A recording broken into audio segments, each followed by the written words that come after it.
Commissioner Arp. Commissioner Galmetti. Commissioner Guardino.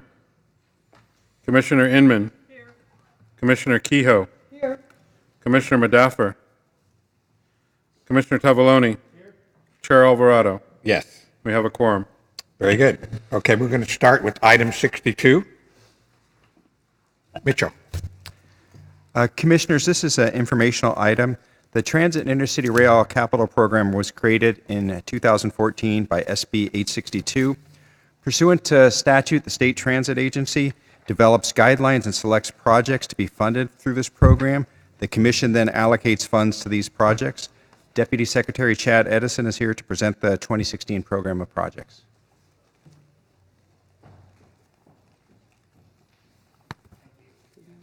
Good morning. Here we go. Commissioners of the CTC, thank you for allowing me to address you today with regard to the Transit Intercity Rail Capital Program. We're here today to present our second round of competitive grant awards. And as in the first round of awards in June of 2015, our agency went through a public process of developing guidelines, holding public hearings, issuing a call for projects, and establishing a series of technical and executive reviews that allowed us to reach our selected projects. This round further benefited from a number of clarifications and improvements offered by the legislature in Senate Bill 9 of 2015. And we had an opportunity to collect information on lessons learned from the public and have pre-application consultations with prospective applicants in February, a couple of weeks after the call for projects went out. We saw many interesting projects throughout this process and would have selected more of them and additional scope within them had we had more resources available. As it was, our program was able to award a little over $390 million of TIRCP funding to 14 projects with over $3.5 billion of other state, federal, and local funding on those projects as well. Between the two rounds, over $615 million of funding has been awarded to 28 projects. Most of our funding for these projects comes from appropriations of both one-time funding into our program as well as from the 8 cap-and-trade auctions between August of 2016 and May of 2018. And each will be presented at one or more times for an allocation request here at the CTC based on the phases of their project as it goes through the project development cycle. The projects continue to develop greater effectiveness in achieving the primary goals of the program to select transformational projects that significantly increase ridership and reduce greenhouse gas emissions, while improving integration across the public transportation system, improving safety, and focusing benefits on disadvantaged communities. I won't read the entire list of projects that is in your briefing book, but I'd like to highlight how many of these projects work to achieve these goals. Here in the Bay Area, our 2 rounds of cap-and-trade investment have invested in every public transportation corridor that serves San Jose Diridon Station on the rail side. From the first round, during which we invested in achieving travel time savings that will benefit the Amtrak Capital Corridor and Altamont Corridor Express passengers traveling into San Jose, to this round where we selected 3 projects that bring electrification to Caltrain, benefiting passengers in this area, adding seating capacity to the most crowded ACE trains, and providing a full commitment to the rolling stock needed to extend BART to San Jose and Santa Clara, while noting the expected ongoing investment in this transformative project and future rounds of funding. When coupled with a high-speed rail investment that will connect much of the rest of the state to the Bay Area, we are making significant investments in corridors that will transform how people travel in the Bay Area and in San Jose specifically. We have similar investments in communities and corridors throughout California, including enhancing high-frequency routes to attain much higher ridership in Fresno, new streetcar systems in Sacramento and Santa Ana, innovative electric bus investments in Kern County, the Antelope Valley, the Coachella Valley, and with Foothill Transit, and an increasing train frequency and improving travel times for Amtrak and coaster passengers throughout Southern California and on the Central Coast to Santa Barbara and San Luis Obispo.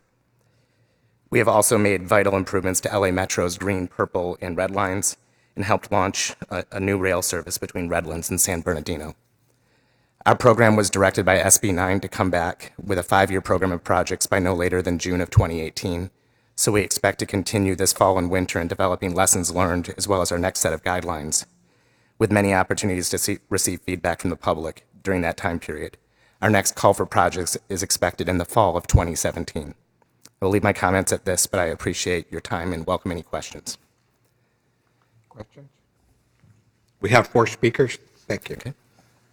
Adrian Cardoso, Renee DeVere Oki next, Chelsea Gonzalez after that, and then Patricia Chen. Good morning. Good morning, Chair Alvarado, Commissioners, Undersecretary Annis, Director Doherty, Director Branson. My name is Adrienne Cardoso. I'm with Orange County Transportation Authority. Today I'm representing OCTA to extend our thanks and appreciation to California State Transportation Agency and the California Transportation Commission for awarding and allocating Transit and Intercity Rail Capital Program funds for the OC Streetcar Project and the Bus Mobile Ticketing Project. Turn this down a little, sorry. OCTA's existing fare collection system for the OC bus service is more than 15 years old, and this grant will help us modernize the fare collection system and create a better user experience for our riders. Thank you for the grant award and also allocating funds to this project later on today's agenda. The OC Streetcar Project, which is a $300 million project, is the first modern streetcar to be built in Orange County. Expected to be complete in 2020, it will provide an alternate form of transportation for the residents, employees, and visitors in Santa Ana and Garden Grove. OCTA sincerely appreciates the financial assistance provided through the TIRCP program, and we look forward to partnering with Cal STA, CTC, and Caltrans on this project. Thank you for your time. Thank you. Renee? Good morning, Renee DeVere on behalf of the Sacramento Area Council of Governments. On behalf of the SACOG Board of Directors and our municipal partners that are working on the downtown riverfront streetcar, I would like to thank all of you for your recommendation of the project for the $30 million in funding. The project's $150 million total, and it's a great leverage of both local and federal dollars. The award completes the capital funding for the Base Streetcar project, and it's one of the Sacramento region's highest priority projects in the area. It's a critical infrastructure component of our plan to meet our mobility needs, reduce congestion in our downtown, as well as the region's greenhouse gas reduction targets within our MTP SES. Thank you again, and we look forward to all the next steps coming forward. Thanks. Thank you. Chelsea?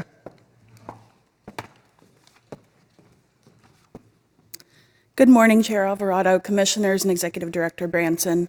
My name is Chelsea Gonzalez, and on behalf of the Fresno Council of Governments and the City of Fresno, we would like to thank you and Cal STA for supporting the City of Fresno's Bus Rapid Transit System project under the Transit and Intercity Rail Capital Program grant. The TIRCP funds received will directly assist in increasing ridership and reducing 27,000 tons of greenhouse gas emissions in our region by investing in high-priority improvements to Fresno's bus rapid transit system and high-frequency route system as well. The project targets the 4 routes in the city of Fresno with the greatest ridership and transit-oriented development potential by making the services faster, safer, more frequent, and more convenient. These improvements are expected to increase ridership by more than 50% 12 months after implementation and 90% by the final year of the project. Overall, this project is expected to tremendously improve the safety of bus riders and better connect Fresno's disadvantaged community to key locations throughout the city. This project also facilitates strong integration of local transit with the high-speed rail system, which is expected to provide initial service to Fresno in 2025. Based on the 2016 California High-Speed Rail Authority business plan. We are excited to report that this project leverages millions of dollars, and the $8 million received from TIRCP is being augmented by $53 million of local, federal, and state funding. We are confident that the funds received for this project will help advance the public transportation system in Fresno and better serve the needs of its users, while also assisting Fresno County in progressing towards its greenhouse gas emission reduction goals. I thank you for your time today and for your continued support of Fresno County projects. Thank you. Patricia?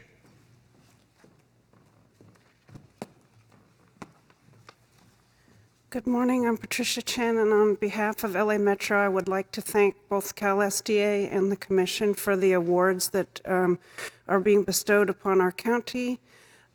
These rail and bus projects will both improve the efficiency and capacity of existing services and start new ones that would have been very difficult without this funding source.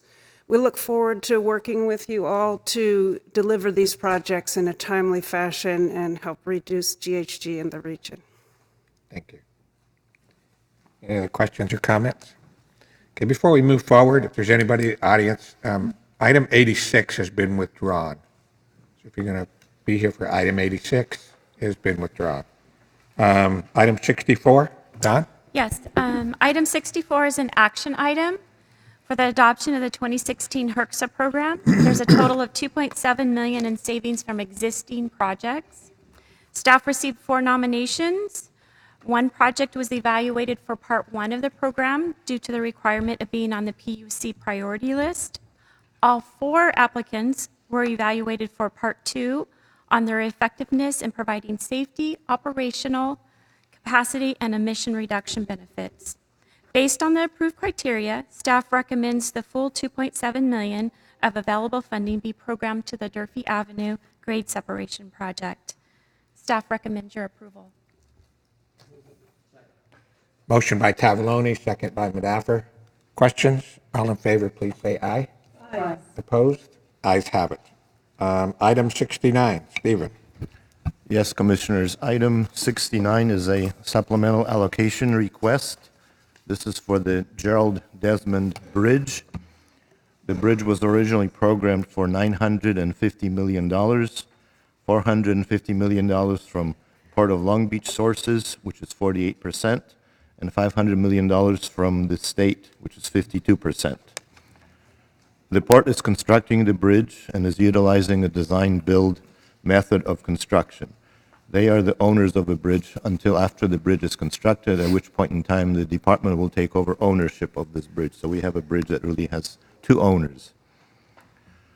The port's design builder took a very aggressive stance on the tower design. This is a slim column tower that will be supporting cable stays. The design builder built in an actual load range from 24 to 34%. Normal standard practice for tower design, slender tower design, is about 15%. After much discussion going to different other entities, the department went to AASHTO and others to confirm what should be done. The department decided that the tower design needs to be redesigned. They conferred with the port finally agreed to it, and the design builder redesigned the tower. Unfortunately, this took quite a bit of time, so there's time delay costs on top of the redesign costs. So there is about $63.3 million in capital that needs to be expended on this. The port and the department are splitting that cost in the same 48-52% ratio, which basically the state's share would be $32.9 million. Staff has no problem with that. Staff would be recommending that you approve this capital cost. But there's also a commensurate capital outlay support cost. So for Lucy, that's people costs. Thank you. And the department is requesting $24.2 million. Staff has examined that, and we believe that that cost includes lots of buying risk. We would much rather that the department manage the risk, and if the risk materializes, come back later and ask for that. So staff would be recommending that you approve the supplemental for the $32.9 million in capital outlay and $15 million in support cost, so the department can do this project, because the project has really extended from a 4-year project to a 6.5-year project. So that's staff recommendation, $33 million for capital and $15 million for support. Motion by Tavaloni, second by Yvonne Burke. Questions? Would the department like to say anything? Good idea. All those in favor, please say aye. Aye. Opposed? Ayes have it. Item 72. Yes, Commissioners. Item 72 is a lease. This is a lease that we, for public mass transit. Under state law, the department can engage in leases to public agencies, and also under state law, these agencies can receive a discount if the use is for public mass transportation.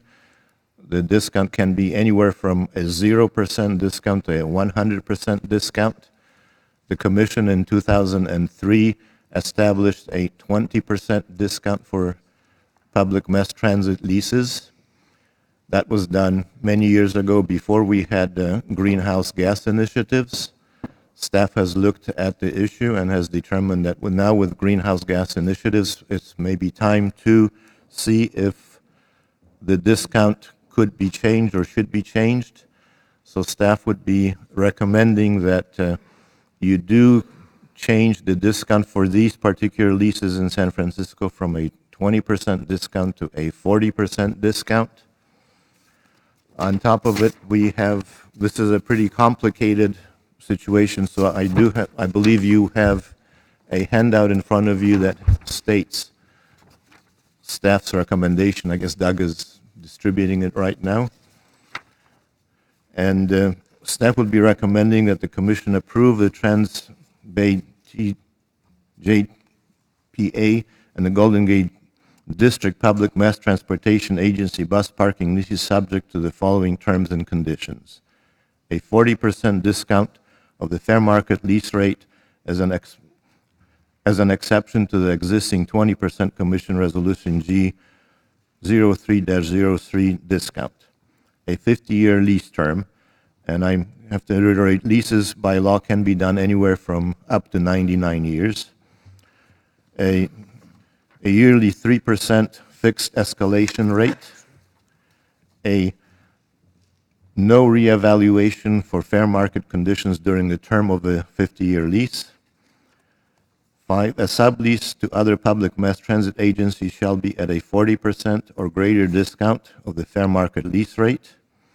No subleases for commercial non-mass transit purposes unless competitively bid, with 100% of the off-hours lease revenue deposited in the state highway account, and the actual lease agreement with all terms and conditions shall be approved by the commission at a future meeting. So those are staff's recommendations.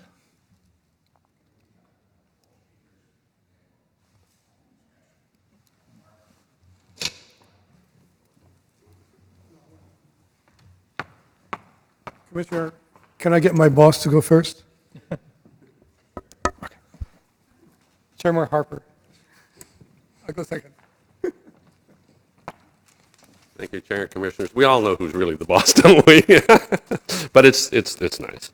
My name is Greg Harper. I'm a director of AC Transit and chairman of the Trans-Bay Joint Powers Agency that is building the terminal. If it pleases the Commission, I would like to take just a couple of minutes to bring you up to date on the status of the new terminal in general. I'll be quick. Construction will be substantially complete by the end of 2017, and we now have a good estimate of its operating costs. By the end of this year, we will be entering into final negotiations with either Cushman Wakefield or Lincoln Properties as master lessee and asset manager of the terminal. Depending on retail subleasing bids, there will be between $10 and $25 million annual shortfall in operating costs, even after MTC's BATA contributions. By contract, that shortfall has to be paid by the operating transit companies, which, for approximately the next 10 years, looks to be solely AC Transit. At the initial expectation for AC Transit's current fleet capacity of 15,000 riders per day, the $1 per day ticket surcharge will yield only about $5 million in additional revenue. But as you know, transit demands to and from San Francisco has skyrocketed over the last 5 years that the terminal has been under construction. BART is considerably over capacity. So, to make matters operationally even worse, MTC is asking AC to double its service capacity to the terminal over the first 2 years of its operations, and is offering to finance the additional purchase of up to 40 buses to do so. But AC Transit has to find parking space for those buses, not just at the terminal, but in the East Bay for night parking. Politically, it is going to be very difficult for AC to cut its local service in the East Bay in order to meet these economic needs. So AC needs as much help as this commission can possibly give us in the cost of this storage yard. We are asking 70 or 75% reduction. It all goes to transit, and the more that we can save on the storage yard, the more we can begin to meet MTC's hoped-for expectation on serving the new terminal when it comes in. So I'm open to any questions you might have. Thank you very much.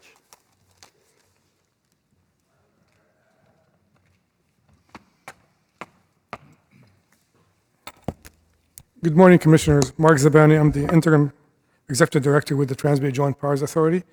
I would like to thank the California Transportation Commission and Caltrans for the continued support of the Trans-Bay Transit Center program and for their effort in helping formulate an affordable lease for the bus storage facility. The bus storage facility is crucial for providing timely and reliable service for the traveling public, reducing carbon emission, and minimizing congestion in downtown San Francisco and on the Bay Bridge. In 2003, the state of California, with the strong support of this commission and Caltrans, transferred 12 acres of state-owned land in San Francisco to the Trans-Bay Joint Powers Authority. This enabled the Trans-Bay Joint Powers Authority to generate approximately $660 million from the sale of these parcels to construct Phase 1 of the Trans-Bay Transit Center program, which will serve as an important transportation hub for bus operations in San Francisco and help reduce and also reach 8 Bay Area counties and service 8 transit districts. Construction of Phase 1, as Director Harper mentioned, will be substantially complete December 2017. While the 50% discount proposed by Caltrans is generous and would be more than adequate in most regions of the state, in reality, the 50% discount of fair market value in downtown San Francisco is still out of reach for us and because of the extremely high real estate costs in San Francisco. In fact, the 50% discount would still result in $240,000 increase for Golden Gate Transit, and the discount rate for AC Transit would be twice the cost of deadheading buses, empty buses, back to Oakland. The AC Transit bus storage facility is 100% complete and ready to go out to construction once an affordable lease can be secured. Significant benefits will materialize once this facility is completed. It will prevent deadheading by providing midday storage space for approximately 40 buses. Will also provide much-needed staging areas for the inbound vehicles just a few blocks from the transit center. Completing the bus storage facility will also remove 25,500 AC Transit bus trips from the Bay Bridge, and similarly, feasible rates for Golden Gate will remove approximately 39,000 bus trips from the San Francisco streets on Highway 101. Therefore, your approval for a low-cost lease for the TGPA, AC Transit, and Golden Gate District is crucial to the operations of the Transit Center program. Thank you very much, and I'll be happy to answer any questions.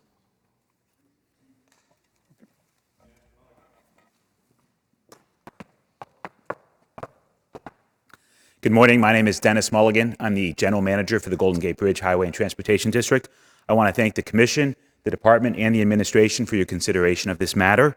The Bridge District takes thousands of cars off of Highway 101 every day and thousands of cars off the congested streets of San Francisco with our transit system. So I respectfully request that the Commission consider a larger discount as advocated by Lieutenant Governor Gavin Newsom and 12 members of the legislature, including the chair of the Senate Budget Committee. Allowing us to do this will allow us to continue to grow transit, to reduce greenhouse gas emissions, and to continue the vibrant economic boom that's underway in the Bay Area. So I respectfully request that you consider a larger discount, and I'm available to answer any questions.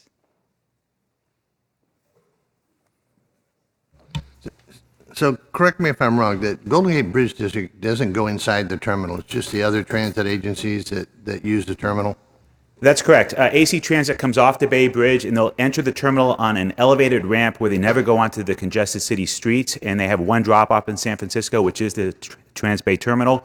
When we come off the Golden Gate Bridge, we have 7 to 8 miles on city streets that we have to go to get to that neighborhood, and so we drop people off in front of their buildings. So if you work in the Transamerica Pyramid, if you work at Levi's Plaza, we drop you off right in front. So when we get to the terminal, we have no passengers on our buses.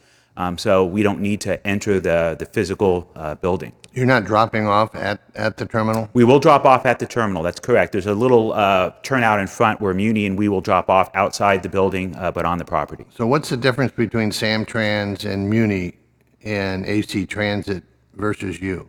We're similar to Samtrans in that we carry regional passengers long distances, and we drop them off in San Francisco before we get to the terminal, and we'll make a stop outside the terminal. But Samtrans is going to be using the inside of the terminal, correct? I would defer to the TJPA. Historically, we've had the right to use the old terminal. We had a long-term license with Caltrans for $1,000 a year, which I believe was the administrative cost back then. It allowed us to park 4 buses in the terminal before it was demolished, and we did not use that for many decades because it doesn't work operationally for us in terms of the type of service we have. By the time we get to the terminal, everyone's gotten off the bus.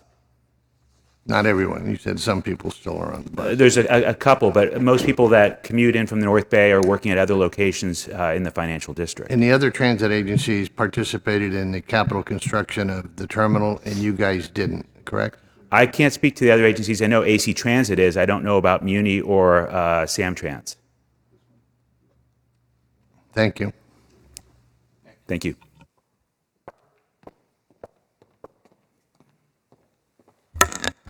Good morning, Commissioners. Robert Darrozari, I'm the Director of Service Development and Planning for AC Transit. Thank you for considering this item. Use of the bus storage facility would allow AC Transit to store a multiple amount of express buses in San Francisco in the midday rather than deadheading those buses back and forth from the East Bay, which will save the environment 366,000 miles traveled annually, or at least 1,500 tons of greenhouse gas emissions. In addition, the storage facility will allow us to queue buses there before the PM commute, allowing our buses to operate more reliably and not having to navigate through the traffic of the Bay Bridge corridor, which is the single most congested corridor in the Bay Area. However, these benefits will be unachievable for AC Transit if the department staff current recommendation of a 50% or 40% discount off fair market value is approved.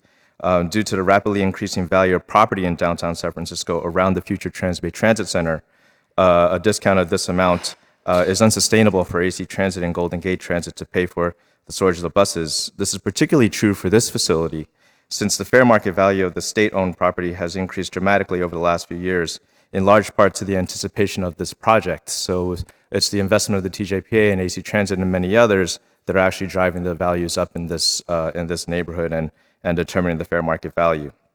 Because of this unique situation, we request that the CTC establish lease rates specific to the project and circumstances. The particulars of this project's magnitude, impact, and location will allow the CTC to avoid setting precedents for future property leases.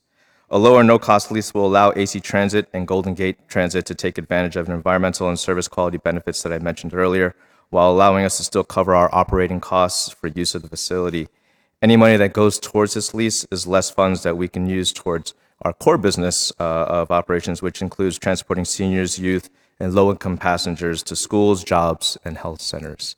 That concludes my comments, and I'll be happy to take any questions. Thank you. What are the actual hours that the buses are parked in the airspace? The midday hours will be roughly, I think buses will start parking there around 9 o'clock in the morning, and then they start pulling out right around 4 o'clock. But there's a range there as buses pull in and pull out of probably about an hour and a half. So from 9 o'clock to 4 o'clock, it's being used? Correct. And after 4 o'clock, it's not being used? After 4 o'clock, the buses will start to pull out. I'd say our last trip is somewhere around 6:30 that the buses will pull out, something like that. So between 9 and 6:30, the buses are there, or some buses are there. And That's after correct. that, it's empty? Yeah, we're going to bring those buses back to the East Bay because they start in the East Bay in the morning. At least that's AC Transit's operations. I can't speak for Golden Gate. Is that the same for Golden Gate?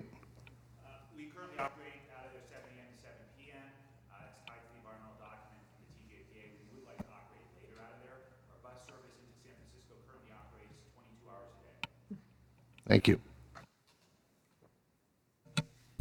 I have a couple of questions. One, a question on the significance of a 50-year lease. This is just going to be parking lot, right? It's a storage facility, so it's more than just a parking lot. I think it has some facilities for our operators, some storage and maintenance parts. So you're going to have a little bit of developed property, but There will I be mean, some. typically when we want a long-term lease, it's because I'm going to build something and I need to have it tied up, so my lender will give me a non-recourse loan if I don't own the land. So I'm a little confused on the length of the lease.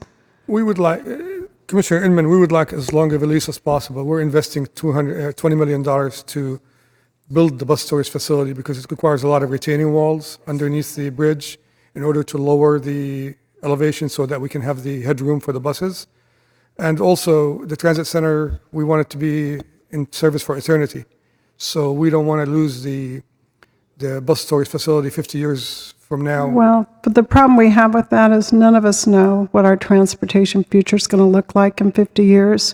If we listen to our friends from Lyft and Uber and some of the shared economy who encourage us to right-size all of our mobility needs, I'm not sure that the transit facility in 50 years is going to look anything like the transit facility today. So I think that's where my concerns would be.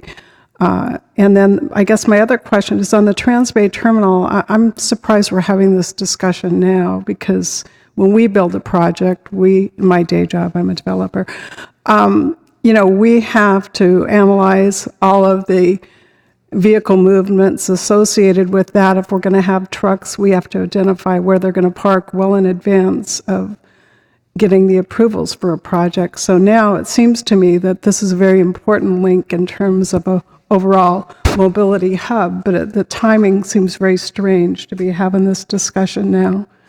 The discussion is only surrounding the lease terms. We knew all along that we need that area. It's environmentally cleared. We've talked to Caltrans about it. It's in the project report.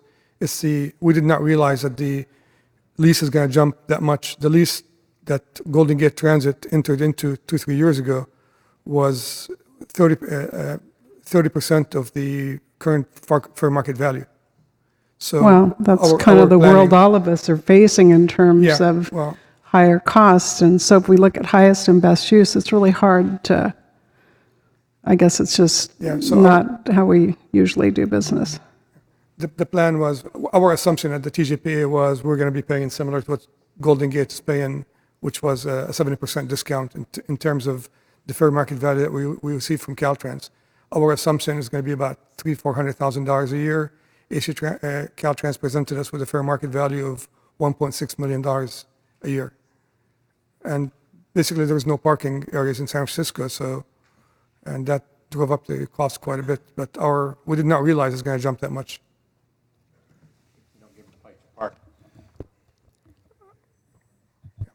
Mr. Chair, could I make a comment? Did want to, on behalf of the Secretary, indicate that he's supportive of trying to work this out because we have found from some of our programs in the greenhouse gas area, we had a presentation earlier on the Transit Intercity Rail Capital Program, and there was a project last round in Monterey County that greatly reduced some of this deadhead trip where you have the driver with no passengers. And so this is an area where you can generate some fairly significant greenhouse savings and some efficiency. So I'm not sure I'm averse enough in the specifics of what makes this a workable deal to give you a specific number or a number of years lease. Malcolm may have more to say on that, but certainly as far as what you're looking at the concept of some additional discounts to try to make these types of projects work, we're certainly very supportive. Yeah, the department continues to support a 50% reduction in the fair market value. I'm not sure what the basis for the 40% recommendation is. If the commission wanted to entertain a bigger discount, I think the ask is a 70% reduction in fair market value. Yeah, the ask is what Golden Gate's paying right now. Well, I think that's in the neighborhood of a 70%. Which is 70%. If the commission wanted to entertain that, we would work that out with them. And then on the, I also would not recommend putting a restriction on the ability to sublease this in off-peak hours. That's a missed opportunity not only for the transit agencies, but for the public agencies such as ours, because we've already worked out terms where that revenue would be split between us. I think that's just a missed opportunity, so I would not recommend putting a restriction on the sublease either. If I may address why staff is recommending 40%. Right now, the discount is 20%, and staff is looking at it, we need to do something, so we're doubling the discount. That's staff's look at it.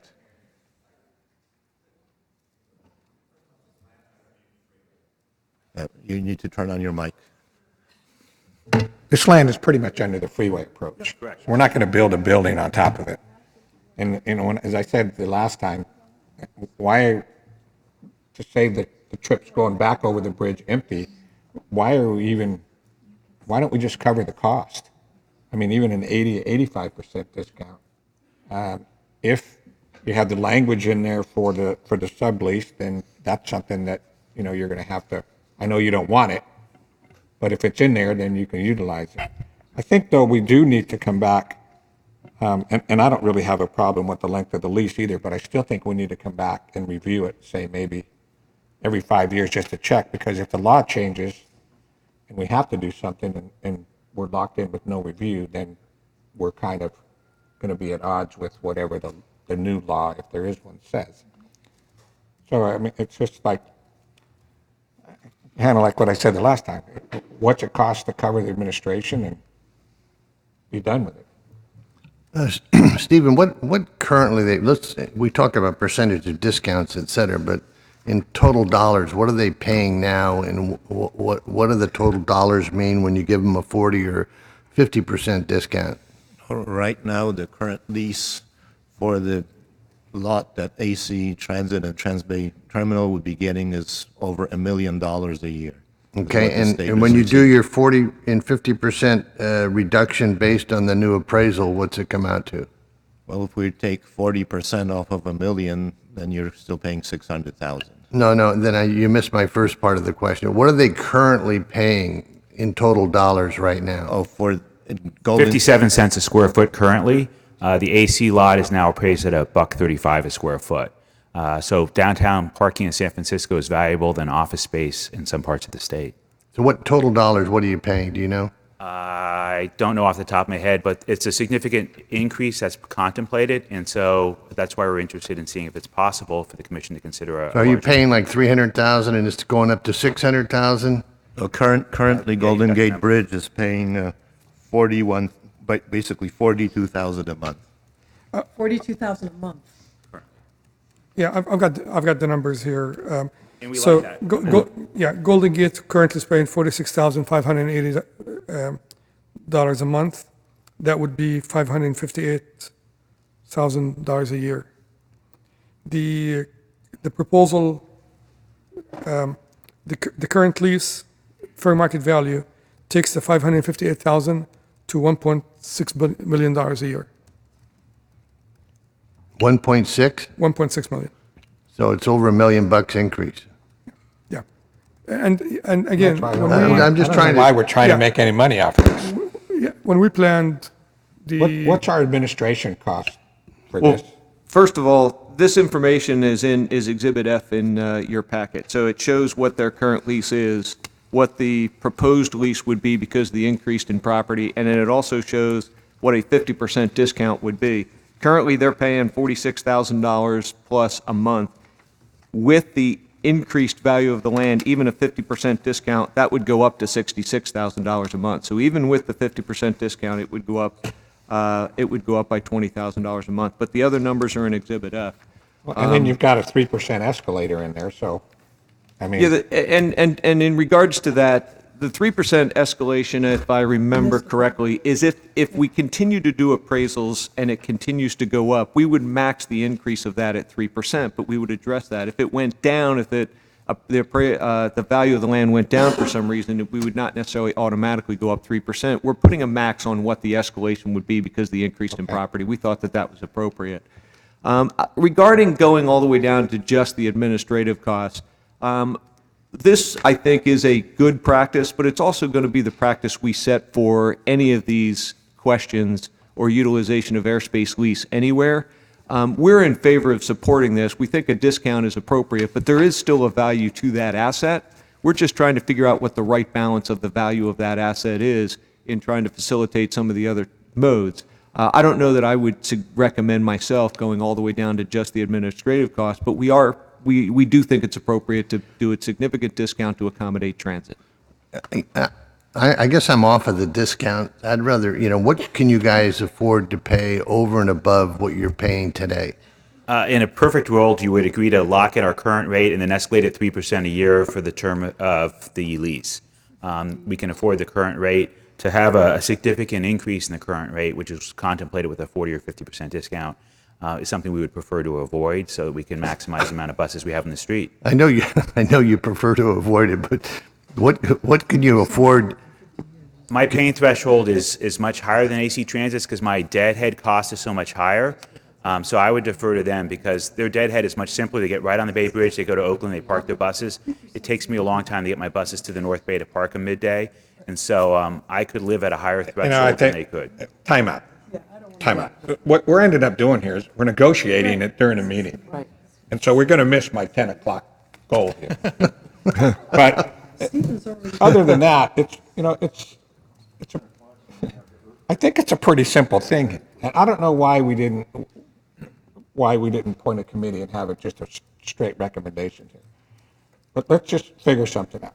They can agree with 75%. If they agree to 75%, let's just kick it another 10 to help them out with this escalator. And I would just propose an 85% reduction. That kind of gives them a little breathing room. It's got this maximum 3% escalation. I think we do need to reevaluate it, though, whether it's 5 years or 10 years. Pick a number out of a hat. And why don't we include the sublease language in there? And if you don't take advantage of it, fine. If you do, then the split's got to go with the department in what you have now. Is that okay? Bobby, that's okay with me. I do have a question. What do you mean by a 5-year relook? Is it opening up the lease for renegotiation? Is that what you're referring to? No, I wouldn't do that. I would just say, look, if the law changes, like in 5 years that come up, everything's going good. You don't reopen it. 5 years comes up, everything's good, they go away. So to clarify, it would not be a reappraisal, it would be a check to see if it still comports with then current law. Right, because that's what Malcolm said. We can add that language to the lease. And then we're pretty well, they got a little, Susan. There is a concern that staff has raised with Caltrans on the sublease. We were informed by our counsel that the commission, in granting a below-market, fair market value lease with transit, which is allowed by law, if the transit agency sublease to other than a transit agency for the use of those facilities after hours, it would need to be a competitively awarded process. And That is acceptable. but the lease revenues regarding just the lease, not the money that's made off the parking, the lease revenues would be directed back to the state highway account. We've negotiated a split of those, and we think that that's appropriate. The split of the revenues generated from the parking. Correct. Okay, and what I'm referring to is the actual lease with the event parking agency. Those would be the revenues with respect to the competitively awarded sublease. If it complicates things, we don't need a sublease provision in there. We could separately work that out and come back to the commission on that. Because it sounds like you have some legal concerns about subleasing. That sounds Our goal great. is to park buses so that we get cars off the road and reduce greenhouse gas emissions. Okay, so commissioners, staff would recommend that you approve these terms, but pull the sublease out, allow staff to work with the staff of the other agencies in Caltrans on the sublease provisions. Well, we would still need that to. will come back to us. We would need still remain sublease provisions, so JPA can sublease to AC Transit. But commercial subleasing, let's pull that out until it's worked out. Are we good? So I'm not sure what your last recommendation on the discount was. 85% on the discount. Okay, just for your information, a 75% gets us about to where we are today. You're suggesting we give them a discount below what they're making today, just as a point of reference. At 3% a year, it's not going to take long for them to be right back where they are. And You know, unless you want to run a parking lot. We don't want to make an extra trip every day, 2 trips every day. And Commissioners, we also have to make the point that commercial leases do not get any discount. I'm sorry? Commercial leases do not get any discount. Only the mass transit lease portion gets a discount. Right. So as long as they're parking buses, we're fine. But if they go to park cars, then you got to deal with it. Correct. Okay? We good with that?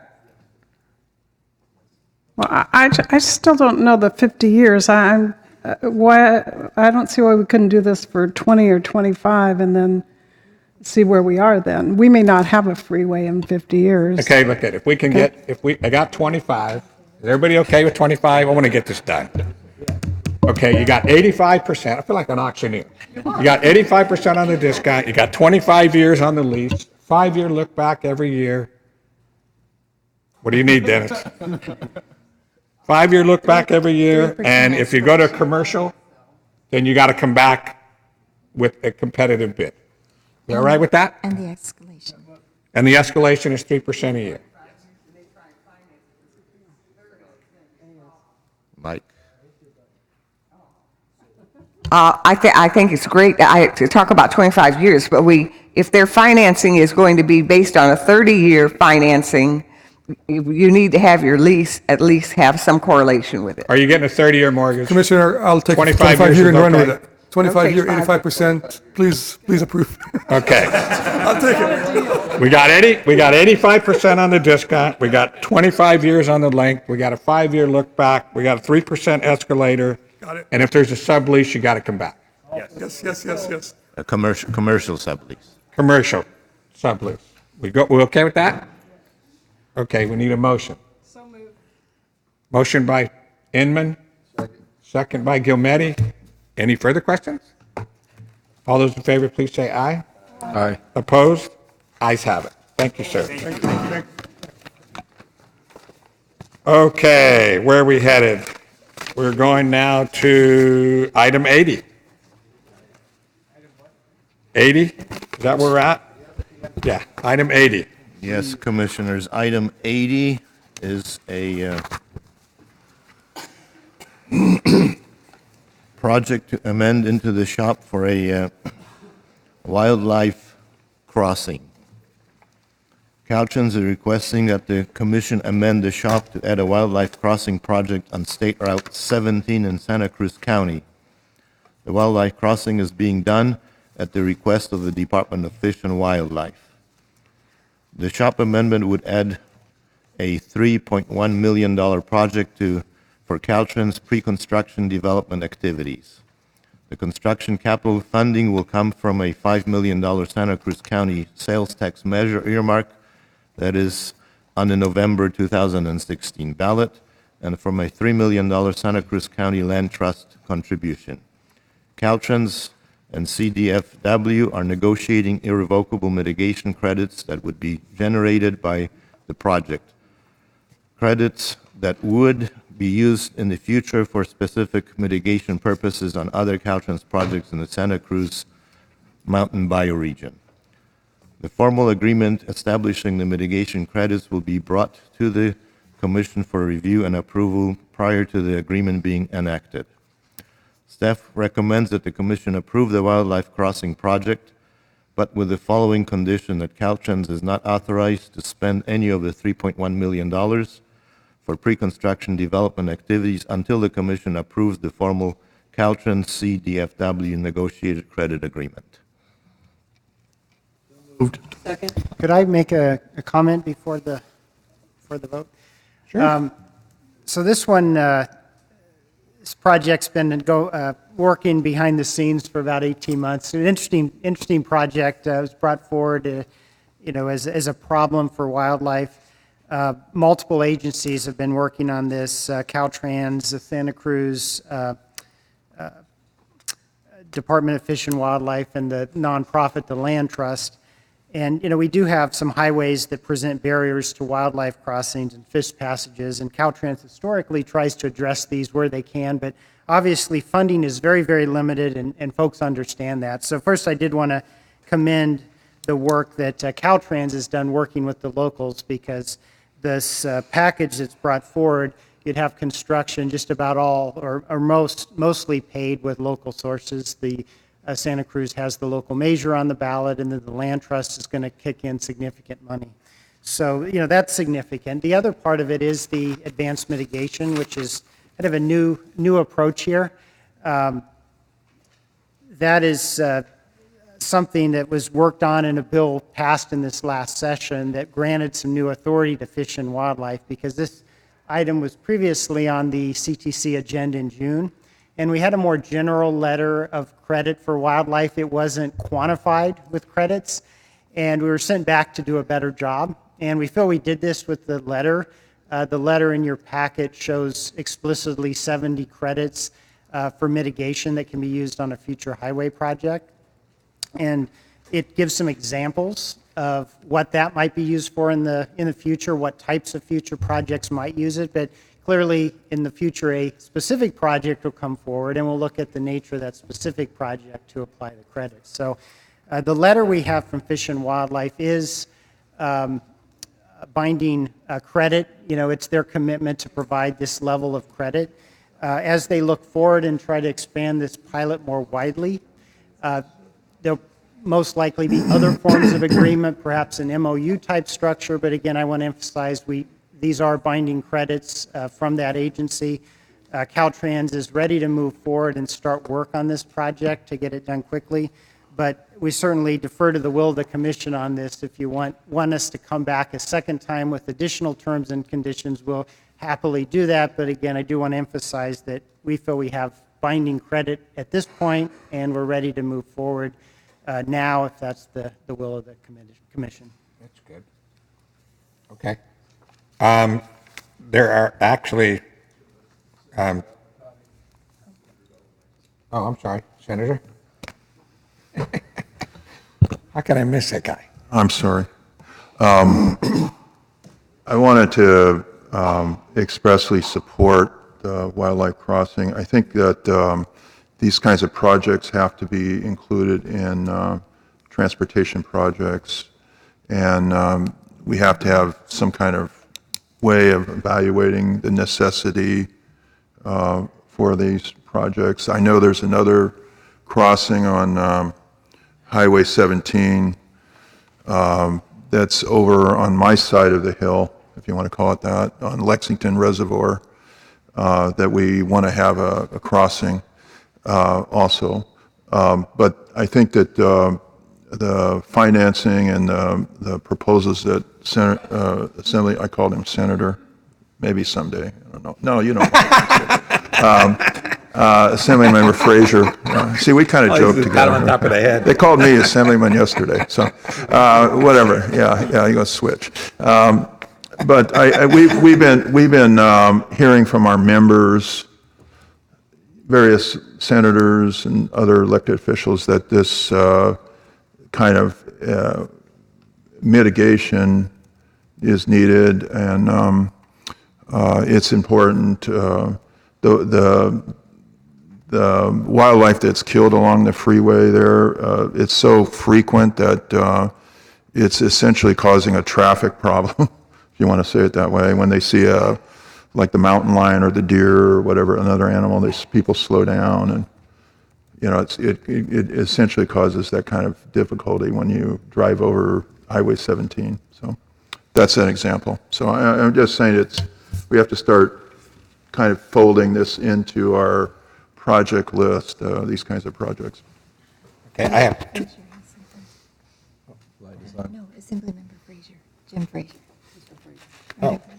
Thank you, Mr. Chair. And just to segue on the senator's comments, one of the things I've seen in my travels is how well advanced mitigation works on a lot of the projects throughout California. And in the process, one of the things I'm very pleased about is that the commission actually has to see what the oversight will cost these private entities that are making these investments. So again, there's a balance and check that goes on with the good work that the people are willing to invest in, but also the commission being able to provide that guidance on oversight and hopefully be able to cap costs. Okay, I have two folks who registered, Rachel Marconi and Stephen Slade, who willing to speak if we need them, but They don't, they just said no. they just said no. Okay, but in the record, they did. Carl? Right. Thank you, Mr. Chairman. As someone who drives that highway frequently and who has seen deer and other large animals hit because of the lack of a safe crossing, it is not only obviously injurious and life-threatening to the animals themselves, but what that does to the motorists who hit those animals and the traffic around those incidents and accidents is pretty horrific for all concerned. I'm pleased that Secretary Laird and Undersecretary Annis and others have been working on this successfully, and glad that we're moving this forward today. So does, before we vote, take a vote on the approval, does staff recommendation take into consideration the acceptance of the letter, or so we can get this thing going? No, staff's recommendation is based on seeing the actual agreement between the two agencies, so we know exactly what we're buying. Right now, we don't know what we're buying. We are more than willing to program the project in, but reserve the right for the commission to examine what the deal is. Okay, but we could get moving forward if we approve it tonight. Yes. We didn't make it. Okay, that's the earthquake drill. We don't have to leave the room. You don't have to duck and cover. But we got to listen to, which is why I want to be done by 10. So just take a minute.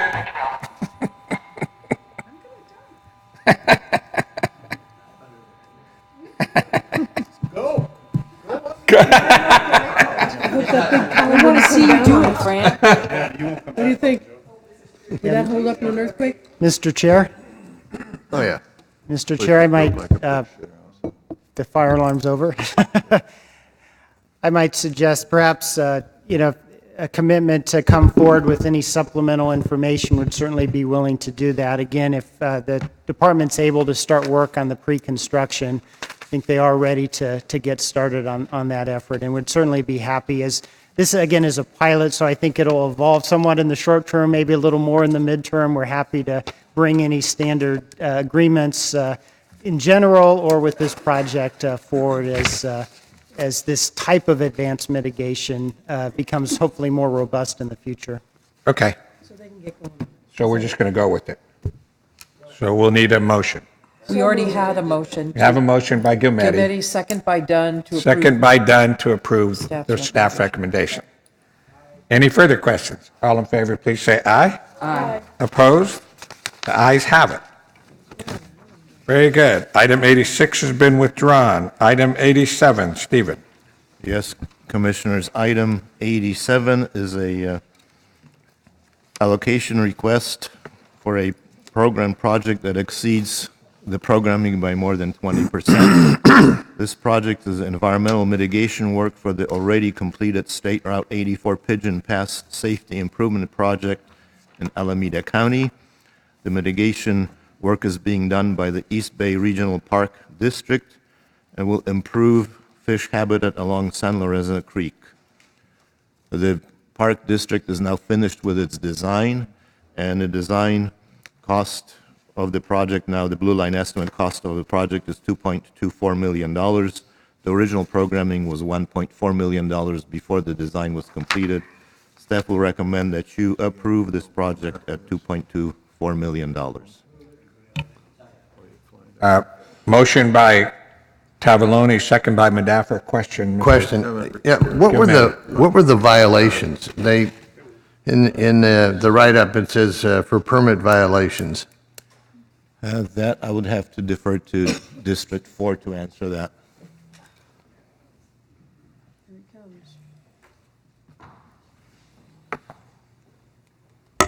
Good morning, Commissioners. Bijan Sartipi, Caltrans District Director for Bay Area. The violation that was noted was the delay in actually getting the mitigation done. We had identified a number of locations and sites for the mitigation that was required for the project. As we went through the process on those sites, working with the resource agencies, they did not work for the mitigations that we needed. So we had to go to other sites, and this last site that was actually we were directed to work on, which is the East Bay Park. is the riparian portion that will be doing the mitigation, and there's an increasing cost of the cleanup of the area because there's some head walls and other amenities in the creek that we're cleaning up, hence the increased cost. But the violation was because of the delay of the implementation of the mitigation. Just a delay. Just a delay. Thank you. Any further questions? All in favor, please say aye. Aye. Opposed? Ayes have it. Item 88. Yes, Commissioners, item 88 is also a project that's going to be allocated at a amount greater than 20% of the program amount. This is a relinquishment project on State Route 187 in Los Angeles. Staff would recommend that you approve this allocation. It's great when we can relinquish routes. Second? Motion All ears. Motion by Gilmetti, second by Burke. Any further questions? All in favor, please say aye. Aye. Opposed? Ayes have it. Item 89. Commissioners, item 89 is an action item. This is a letter of no prejudice request for the Elvira to Morena double track project in San Diego County in the Transit and Intercity Rail Capital Program. Duck or drop down on the floor. Go, Franny.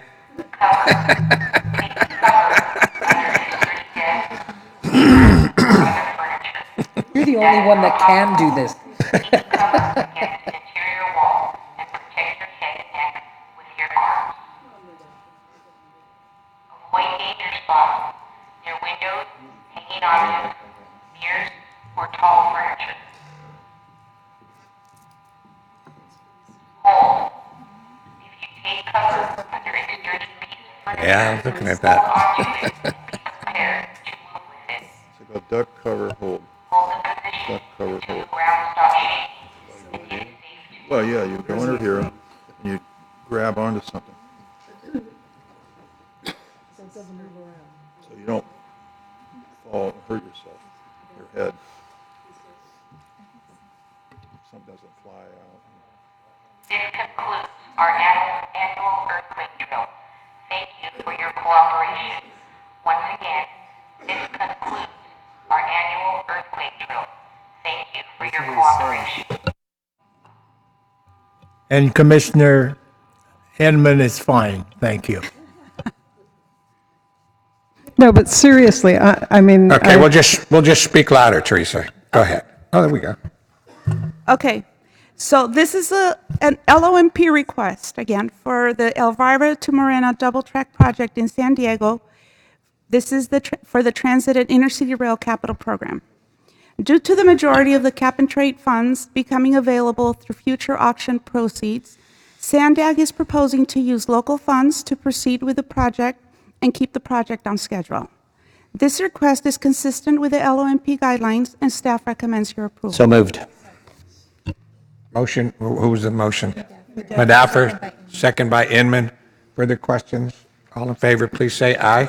Aye. Opposed? Ayes have it. Item 90. Item 90, this is an action item. This is a financial request for two projects in the Transit and Intercity Rail Capital Program. Project 1 is a partial allocation of $27,463,000 to the San Diego Transit System Trolley Capacity Improvement Project in San Diego County. Project 2 is also a partial allocation of $2,482,000 to the OC Streetcar and OCTA System-Wide Mobile Ticketing Project in Orange County. These projects are ready to proceed and have met all the requirements per the Transit and Intercity Rail Capital Program guidelines. Staff recommends your approval. Move approval. Second. Motion by Dunn, second by Kehoe. Questions? All in favor, please say aye. Aye. Opposed? Ayes have it. Item 91. Item 91 is an action item. This is the annual lump sum financial allocation of federal funds for the federal fiscal year 2016-2017 for $1,506 million. The allocation of federal subvention funds will allow the department to suballocate funds from the various programs to the local agencies. Staff recommends your approval. Motion by Madaffer, second by Tavaloni. Questions? All in favor, please say aye. Aye. Opposed? Ayes have it. Item 92. Item 92 is an action item. This is the financial allocation request for the PAED phase for a state-administered Proposition 1B intercity rail program project. The project is the Seacliff Siding Extension in Ventura County for $1 million. The project is ready to proceed and has met all the requirements of the Prop 1B intercity rail program. Staff recommends your approval. Second? Motion by Tavaloni, second by Dunn. Further questions? All in favor, please say aye. Aye. Opposed? Ayes have it. Next item. Yes, Commissioners, item 93 is an action item. This request is to allocate the locally administered I-405 improvement project in Orange County, which we amended into the TCIF program yesterday. Staff recommends your approval. So moved. Motion by Dunn, second by Keel. Questions? All in favor, please say aye. Aye. Opposed? Ayes have it. Item 94. Item 94 is an action item. This request is to allocate the last two Proposition 1B traffic light synchronization projects for the City of Los Angeles in the amount of $7,063,100. Staff recommends approval. Motion by Burke, second by Inman. Questions? All in favor, please say aye. Aye. Opposed? Ayes have it. Item 95. Item 95 is a action item. This request is to allocate the I-405 carpool lanes in Los Angeles County for TCRP funds, and staff recommends approval. Second. Who made the motion? Burke. Yvonne Burke with the motion, Fran with the second. Questions? All in favor, please say aye. Aye. Opposed? Ayes have it. Item 96. Item 96 is an action item to allocate $1,168,000 for TCRP funds for the State Route 50 Watt Avenue Interchange Project in Sacramento County, and this is Tier 2 of the TCRP. Staff recommends approval. Motion by Gilmetti, second by Taglioni. Questions? Favor, please say aye. Aye. Opposed? Ayes have it. Item 97. Item 97 is an action item to allocate $9 million in Tier 2 TCRP funds for the North-South San Fernando Valley Transit Project in Los Angeles County. Staff recommends approval. Motion by Inman, second by, No, you- no. If I could, I know we have a motion now, and if we have to do this, but I do know that there are folks from Laguna Hills that are supposed to be here. I see them walking down. They probably haven't filled out their speaker slips yet. Oh, we're on 98? Oh, I'm sorry. Okay, good. Next one. I thought we were on 98. Great. no, 97. Thank you. Great. Then you're going to So I second? second 97. Okay, we got a motion by Inman, a second by Dunn. Questions? All in favor, please say aye. Aye. Opposed? Ayes have it. Great. Now we're on item Thank you. 98. Thank you. I didn't want to lose them walking down the stairs here. Commissioners, item 98 is an ATP project scope change request for the City of Laguna Hills La Paz Sidewalk Widening Project. This is an action item. Commissioners, in your packet, you should have a yellow handout that includes additional information on this item. The 2017 Active Transportation Program guidelines state that any scope change must be presented to Caltrans for consideration prior to allocation, and the commission will, and Caltrans will make a recommendation to the commission on that scope change. The reason for this clause is that the Active Transportation Program is a competitively funded program, and project applications are scored and recommended for funding based on the benefits the projects will provide. Scope changes that result in a significant loss of benefit likely would not have scored as high in the evaluation process, and another project may have been funded instead. The City of Laguna Hills submitted a scope change request for the La Paz Sidewalk Widening Project. The original scope of this project proposed to widen sidewalks on both the north and south sides of La Paz Road. However, the right-of-way costs on the project came in higher than expected, causing the city to modify their scope to fit within their budget.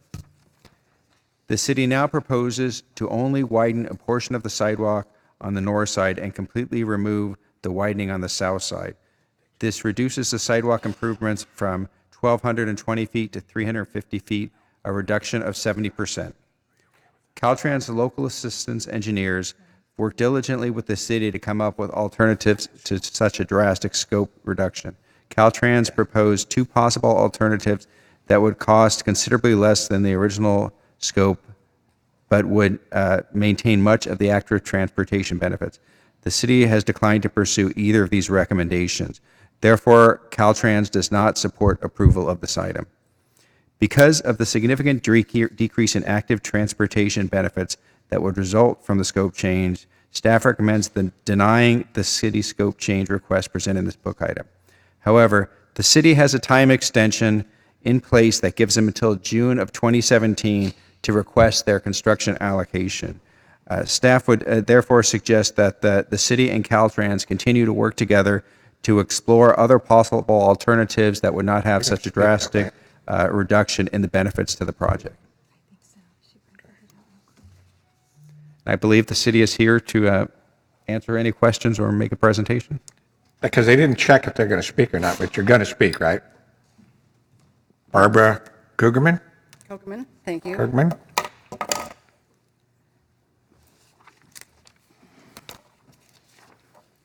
Well, yes, I am Barbara Kogerman, and I'm the mayor of the city of Laguna Hills. And I'm here representing the city council to address the commission regarding the city's scope change request for the La Paz Road Sidewalk Widening Activity Transportation Program project, which again is agenda item 98. So honorable chairperson and commissioners, it's my pleasure to be here with you today to help you understand the significance of this project to our community and to ask for your support for the scope change requests. As indicated in the attachment to the agenda item 98, city staff prepared an 8-page explanation in support of the scope change in accordance with the procedures approved by this commission in August of this year. This project, as you know, was selected for funding through the MPO process by SCAG. When the original process could not be constructed due to significant cost increases, the city appropriately and timely processed a scope change through the SCAG ATP subcommittee, which was approved by them in June 15. In your attachment to the October 3rd letter from Caltrans to CTC states that Caltrans' recommendation on the scope change is neutral. While the limits of this project have been reduced, as I will explain in a moment, the project still serves the targeted population with great safety and active transportation benefits. Let me explain the significance of this project. Valencia Elementary School is the largest of our 3 elementary schools and the only one that is situated on the corner of 2 primary arterial highways. The city inherited the physical constraints of these arterial highways from the county upon its incorporation, and the construction of this location dates back to the design of the early 1970s. Pedestrian access, comfort, and safety is today viewed entirely differently, and appropriately so, as compared to back then, and the school population and community members utilizing walking and bicycling activities has grown. For some time now, the parents of the school children and the general public have commented to me that the sidewalk width condition is barely acceptable for use and certainly not the best for the elementary school pedestrians. I have some pictures that might illustrate this. Let's see. Do we have that?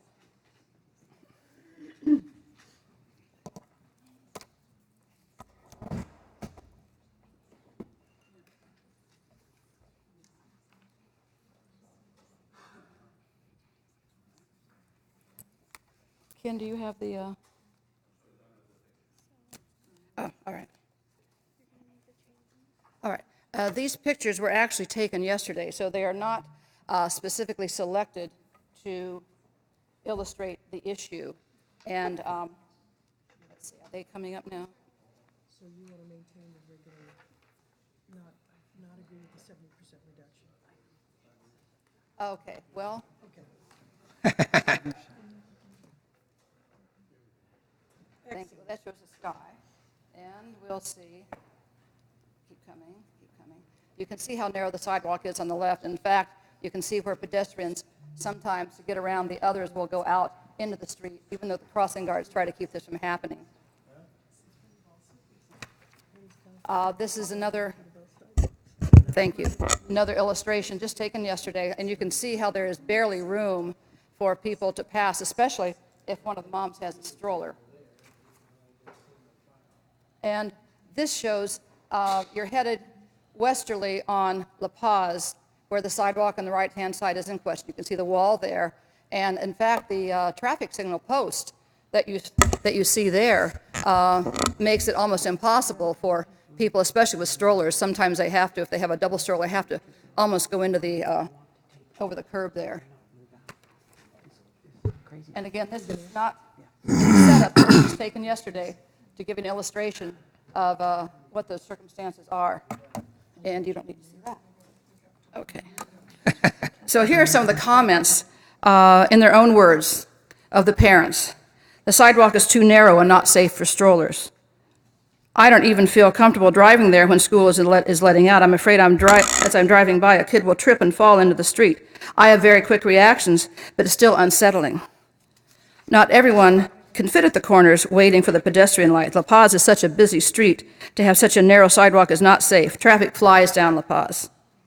I have 4 children, so we have to walk single file so people can pass us. After school, you have a lot of children walking to the corner, and I'm afraid someone is going to get pushed into the street. I find it impossible to push my double stroller in that area. There's almost no sidewalk left, so my stroller is always on the very edge, almost falling to the street, where cars go really fast.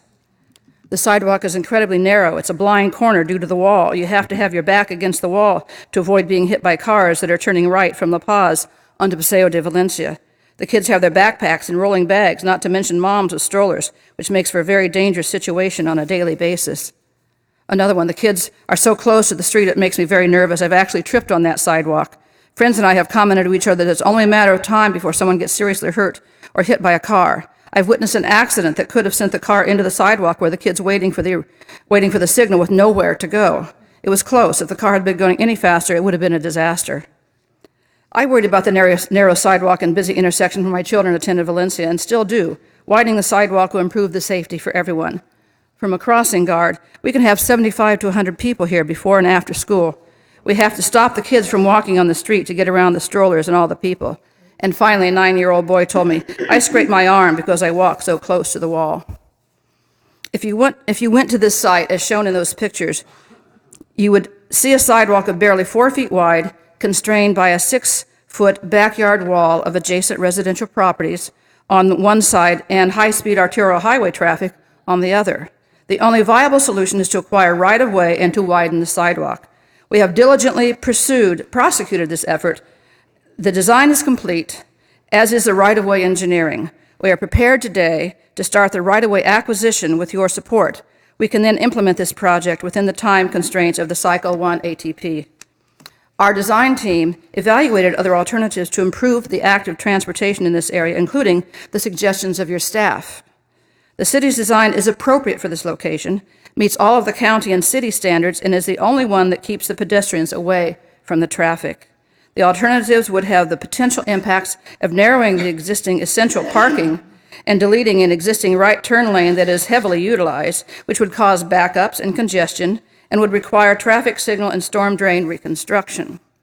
And by the way, that parking goes back to the days when children were bused to their schools, and we don't have that happening anymore. So people are either walking or parking, and the parking is highly constrained. Both Caltrans options assume that vehicular parking will no longer be allowed in the existing bike lanes with signage and enforcement. And I should point out, as the parking is now, you see some cars parked there.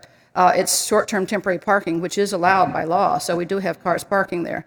We'd have to change the existing laws there, ordinances. No engineering was conducted. Madam Mayor, want to wrap it up? I will as quickly as I can. And I'm an elected official here trying to talk to other elected officials. We to let understand you if know. there's another speaker here, and Okay. I'm sure So you understand. I will say no I'm sure engineering you was understand. conducted to determine whether or not any other issues associated with the proposed solutions. And I can go into why the recommendations by staff are not appropriate, how if you narrow the walkway, the roadway, you're going to put cyclists closer to traffic, compromising their safety. That was probably why SCAG approved the project in the first place, as we followed those rules. Parking on La Paz is something that is necessary. The width lanes need to be respected in this arterial highway, as it is also a truck route. Narrowing the travel lanes would eliminate the de facto right turn lane, which is very important. As cars, we don't have a right turn lane there. If you narrowed it, we would have less ability to make a right turn there, and we would have cars stopping there, backing up, causing all sorts of issues, including air quality issues for the pedestrians as they sit there waiting to make their turn. Moving curbs out into the roadway would impact some utilities, traffic signals, drainage facilities not currently impacted. And so, in short, those options, we have discussed them over the last 20 years, found them not to be suitable. We didn't just reject them out of hand. We have studied those options, and they are not suitable. Basically, we are here to support our original design. By its nature and location, a safe routes to schools improvement is necessary there. So I'm asking you to help us to get the children safely to school. And I will say this is my neighborhood. I'm very familiar with this, and I know this is a major concern and something that needs to be solved, and with your help, we can do that. So thank you so much. Thank you. Also with me is our city manager, who would like to add a few comments. Mr. Channing.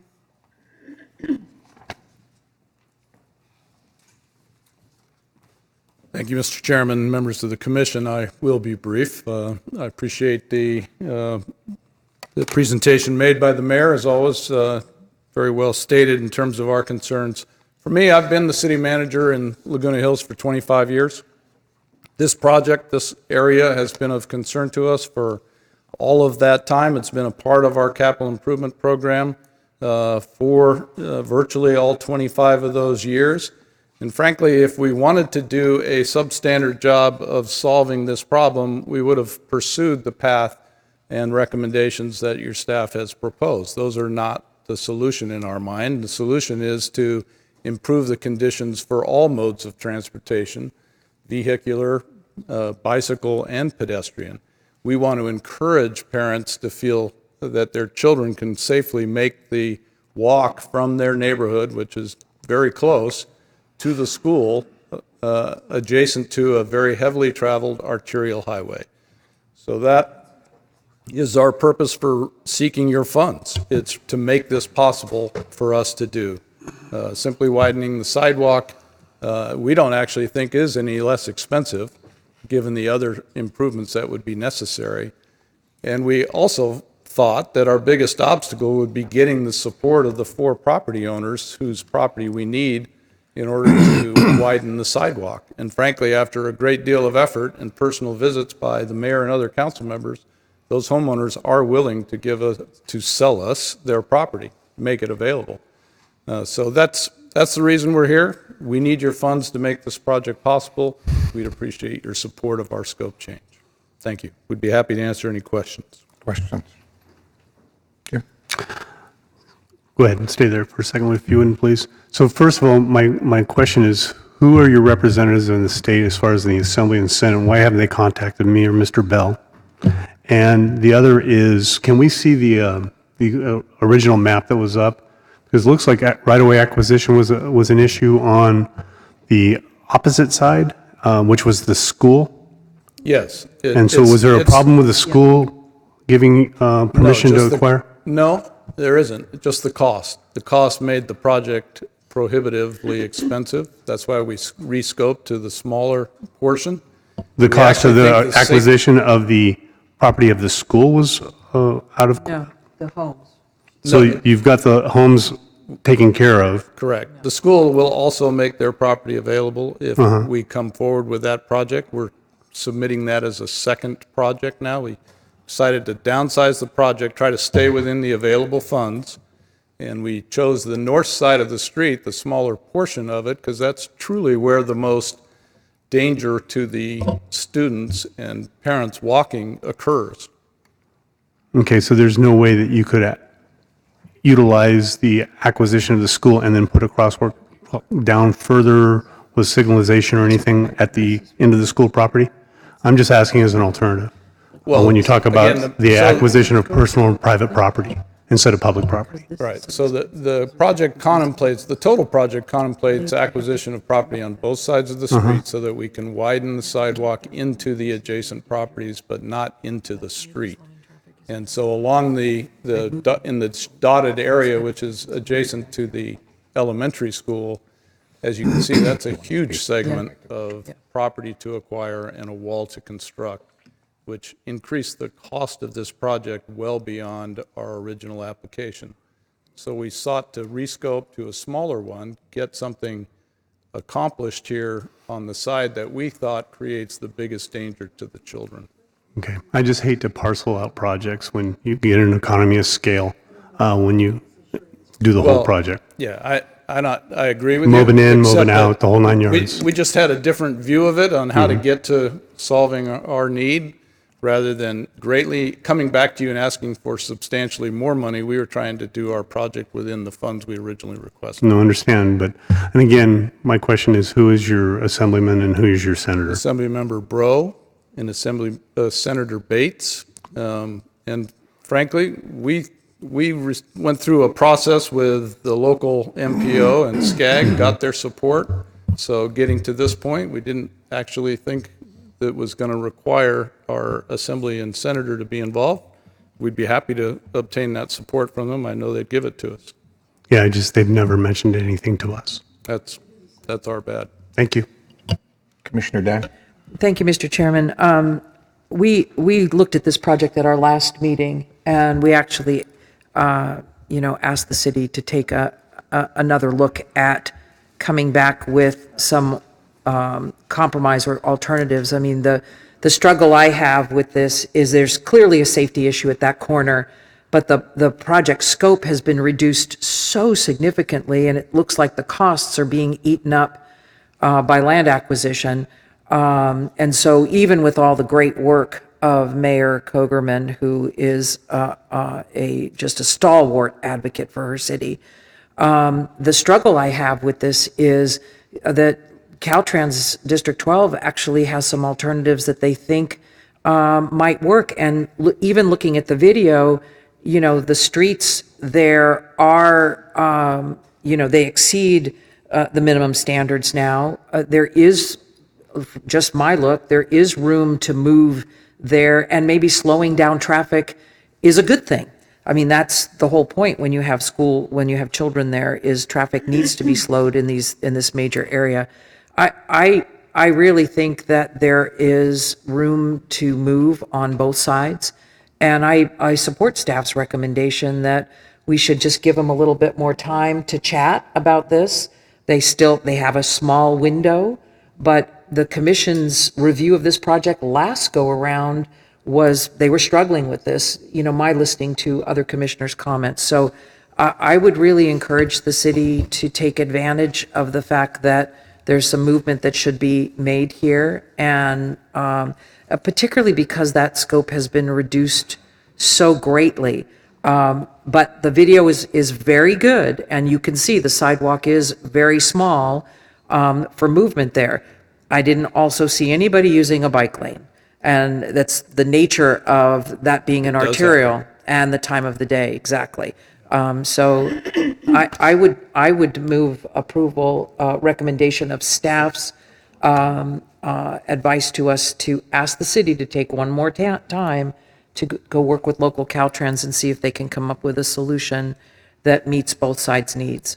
Mr. Chairman, could I respond to Commissioner Dunn's comments? We appreciate her comment and input on it. I'd like to at least expand a little bit on her concern, respond to that concern about narrowing the street.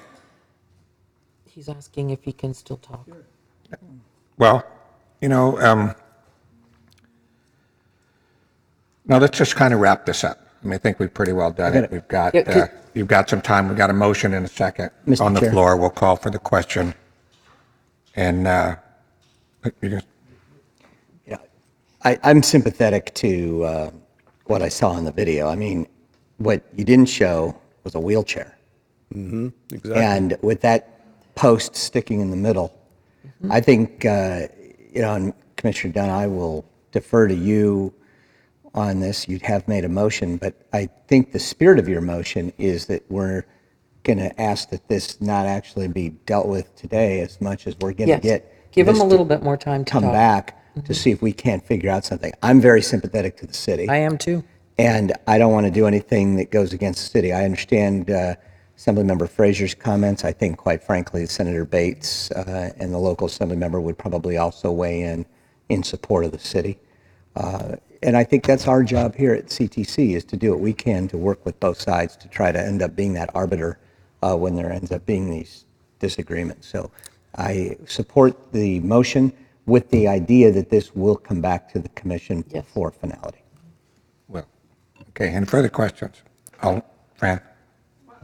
I just want to encourage us, because we have spent countless hours, and our staff has, in terms of guidelines. And so I really am anxious to protect the integrity and the fairness of whatever process we've put in place. So a major scope change, when maybe the score wouldn't have turned out the same, I think is a challenge going forward. I could see people gaming the system, and I don't want to be a part of any of that. So clearly you have issues with safety and getting the kids to school and everybody having the ability to have that mobility. But I do think we have to find a project solution that would score equally high from its original score, so that we don't jeopardize all the work that, Caltrans staff, our staff has spent gazillion hours looking at guidelines. And again, we did comply with the local guidelines. We got caught in the middle of a change in your process on scope change, which is the big detriment for us to have to deal with. You've changed the way you're doing it in the midst of our project. We got this project approved. We're ready to go. We've got the property owners ready to go. We've got the design work done. We've invested a lot of time and money getting to where we are. We just want to proceed and get something accomplished. If we have to wait a couple of years to come back, we're going to lose the opportunity that we have in front of us today.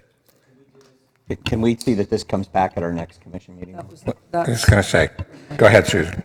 So Commissioners, right now you have a request to approve a scope change.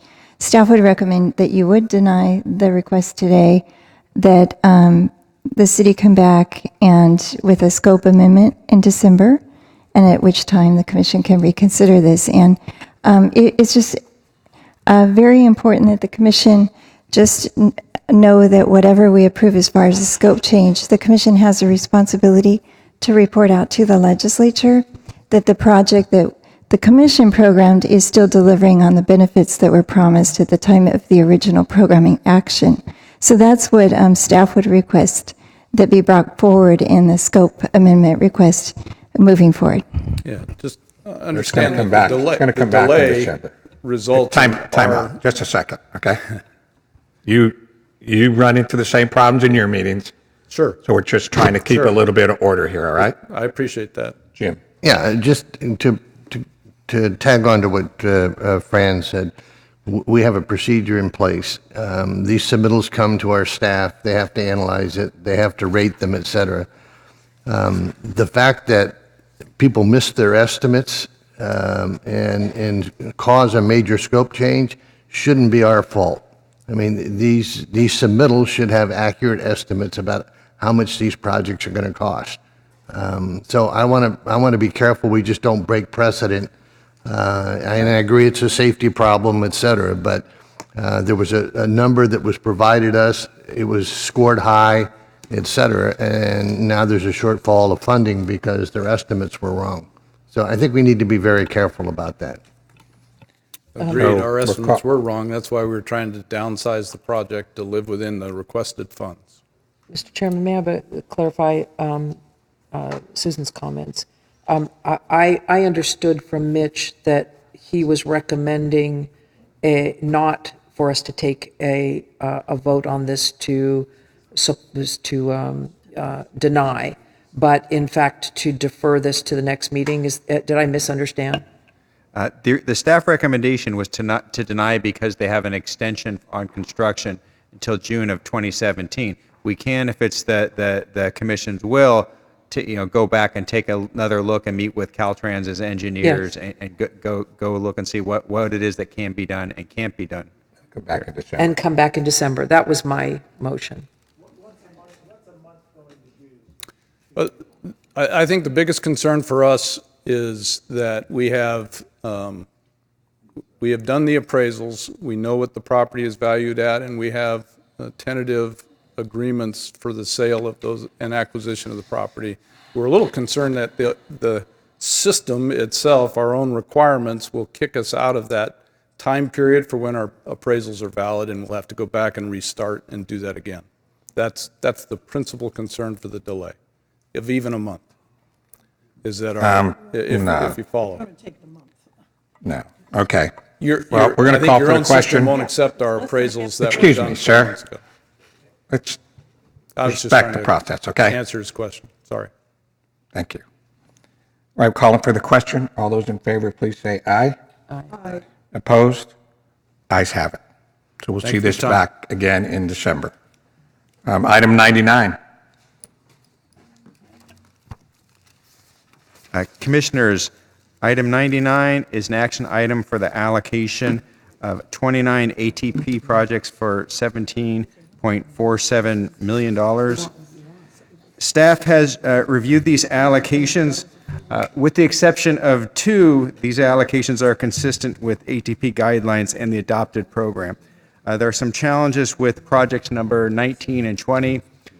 With project 19, staff recommends you defer this allocation. There are some issues that need to be worked out with federalization of this project and state-only funding. This was not a project that was approved for state-only funding, but it appears they didn't go through the federal environmental approval process, so we'll need to go back and look, so we need to defer project 19. Project 20 does not have the correct amount in there. The PS&E amount should be $28,000 for a total allocation of $41,000. So with that change to project 20, staff recommends approval of all except project 19. Motion by Tavoloni, second by Madaffer. Questions? All in favor, please say aye. Aye. Opposed? Ayes have it. Item 100. Commissioners, item 100 is an action item requesting a 2-month award extension for one shop safety project. Staff has reviewed the request and recommends your approval. Motion by Madaffer, second by Tavoloni. Questions? All in favor, please say aye. Aye. Aye. Opposed? Ayes have it. Item 101. Commissioners, item 101 and 102 are time extension requests for contract award for one ATP project and one STIP project. Staff has reviewed the time extension request and recommends you approve 4-month time extension for the ATP project 101 and a 7-month time extension for the STIP project, item 102. With that, staff recommends So your moved. approval. Motion by, I missed it, Carl, second by Madaffer. Questions? All those in favor, please say aye. Aye. Opposed? Ayes have it. Item 103. Items 103 and 104 are time extension requests for project completion for 2 rail projects. They encountered delays during construction and are requesting a 20-month time extension. Staff recommends your approval. Motion by Gilmetti, second by Taglioni. Questions? All in favor, please say aye. Aye. Opposed? Ayes have it. Item 105. Item 105 is a time extension to request 20-month construction extension to procure BART vehicles for the SLPP program. Staff recommends approval. Motion by, was that Madaffer? Second by Taglioni. Questions? All in favor, please say aye. Aye. Opposed? Ayes have it. Item 106. Commissioners, item 106 is an action item requesting a 5-month project completion extension for one Prop 1B local bridge seismic retrofit project. Staff has reviewed the request and recommends your approval. Motion by Taglioni, second by, by Commissioner Inman. Any questions? All in favor, please say aye. Aye. Opposed? Ayes have it. Item 107. Commissioners, item 107 is an action item. This is a 20-month post-fact time extension request to complete environmental for a locally administered STIP project in Colusa County. Per STIP guidelines, the agency has a year of allocation plus 2 years to complete the project. In June 2013, the commission allocated $107,000 to complete the environmental phase of the Arbuckle Rail Depot Restoration Project. The funds on this project expired in June 2015, 16 months ago. Although they had many valid reasons for not completing environmental within the timeframe required, they did not request the time extension prior to the funds expiring. This request is not consistent with STIP guidelines, and staff does not recommend this time extension request. We have a speaker, Scott Lemtier.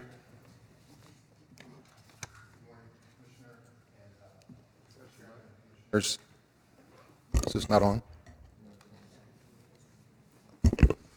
Scott Lanfear, Executive Director of the Colusa County Transportation Commission. I'd like to start off by apologizing for what amounts to an administrative oversight. This is a significant historical project for our county, and during the course of developing the environmental documents for the project, there was an oversight in terms of whether or not we would need an extension at the time it was required, and then because of the extensive delays, the actual filing and processing of the extension. We've had many delays working with the railroad company. The site has recently been noted as listed as possible historic, so we had to do historical property surveys. We also had to do a Phase 1 and Phase 2 environmental document. Those have been done and submitted to Caltrans. This extension request would allow us to receive the originally allocated funds for the environmental process that we've completed effectively, and we could complete this by the February date. How did this administrative oversight occur? What can you give us a little more background on that? Fundamentally, the oversight is on my part. I should have caught that. We, again, did not anticipate that we would actually need the extension at the time that we were notified we should do one. The project was delayed significantly, so it kind of took a back seat. And then when we finally got to the point where we could move forward and prepare all the technical documents and submitted an invoice, we were notified that the funds had expired. They are federal T funds. We have been reimbursed for more than $40,000 of it, so there is a commitment already on the project. We've expended most of the balance of the funds, and this would allow us to get reimbursed for that. I personally, my experience with T funds was that there was a federal date that may be in effect, and my mistake was not looking at that date, but not looking at the date for the STIP reversion, but looking for the federal version, and that's just an oversight on my part, and I do apologize for that. How big is your staff? I have one person that's assisting me with this project. I'm very sympathetic. I know we have STIP guidelines, but this is a small county. It's rural. Historic project? Yes. Commissioner Gilmetti, I agree with you. I think the Italian caucus on both sides of the table agrees on this. So I would move that we grant the extension. Second, third. Motion to grant the extension by Gilmetti. The second was Burke. Further questions? All in favor, please say aye. Make sure you get it done. Ayes have it. Good job, Jim. Thank you very much. I It's your appreciate deep it. Italian roots. Yeah. Well, there's That is the last item on our agenda today. Carl. Commissioners, we would like to adjourn in the memory of Charlie Blow. Commissioners, I have such regard for each and every one of you. Thank you for adjourning in the memory of my wife, Leslie's mom, who passed away Saturday at 92 and a half years old. The photo that you see captures the life in her when at 17 in the early 1940s, she was a pilot who tried to serve our country in the military and was turned down because of her age. She went on to be a professional ice skater as well and raised a truly wonderful and equally independent daughter, my wife. Thank you all for doing this. It means a lot. You're welcome.